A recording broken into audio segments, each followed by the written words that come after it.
The next one, increased cancer risk. So this goes right along with the immune system thing. Your natural killer cells, which are like just immune cells that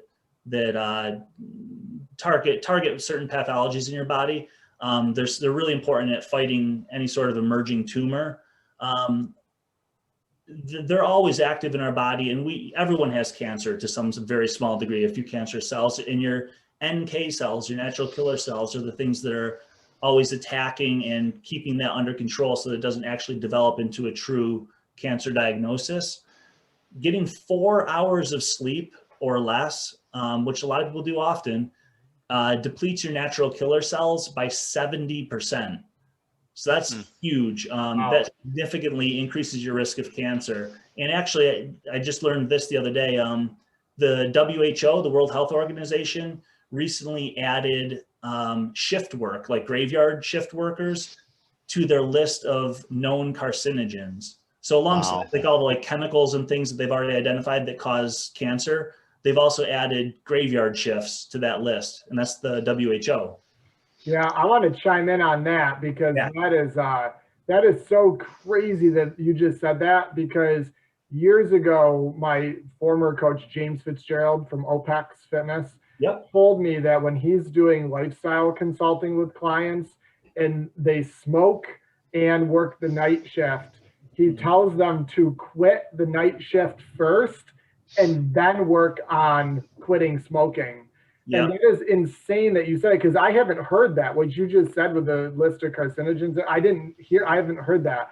But yeah, me neither. He said that to me, it had to be 2006, 2007, that it was that damaging to your system at multiple levels to be working night shift. And ever since that, I've never forgot that. So yeah, and I mean, I think Josh, you and I had discussed my history of that, because I worked the graveyard shift at a company called Bristol Myers Squibb, and while I was there, you know, first I was on days, but then I was working 12-hour nights, so 6 p.m. to 6 a.m. And I noticed a significant change in my physique, but my overall health and my overall mood. Like everything was being affected. And I can't tell you, almost like 2 weeks after I started the graveyard shift, I started looking for other jobs. It was that bad, and it was that significant that I was like, I can't do this. I can't care about myself and still work on that shift. And it's a shame that our society is so busy and so, it just seems like people are rushing and rushing and rushing, and the first thing they decide to ignore is sleep. Yeah. And I almost wish that like graveyard shift work was, I don't want to say illegal. I don't like the idea of the government like enforcing something like that, but I really wish it was much more strongly discouraged. You know, I think it's obviously important to have some nurses and doctors who work overnight, because an accident can happen anytime. But man, like some of these just like stores that are open with, you know, I worked at Walmart a long, long time ago, and I worked the overnight shift there too. I'd go in I think my shift started at, might have been like 10 p.m. and I got out at 6 a.m. or something like that.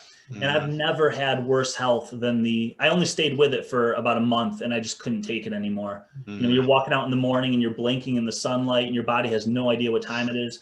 But I felt that same physical decline that you did, Ricky. Like it's horrible for your health. Yeah, and mentioning that physical piece there for both Ricky and Andy, what you just said, for clients coming in to see us that have trouble losing weight or gain significant weight quickly over a 1 to 3 year period, without a doubt, a large percentage of them were night shift workers. Yeah. And they, you know, we're getting a nurse in fresh out of college, and, you know, she comes in and gained 30 pounds in a year. And she's like, well, I just don't know why, nothing's changed. And I say, well, you tell me about your job. And who works nights, and boom. And then I give them the advice that we know and give everyone else, like, you need to change that. Like, you need to put in for a different shift, change hospitals, something, because it's that important. And then they do, a lot of them, and it is amazing how much the body swings back into equilibrium. And nothing else changed. They didn't diet, they didn't work out more. they just got back into homeostasis with circadian rhythm and everything that's natural.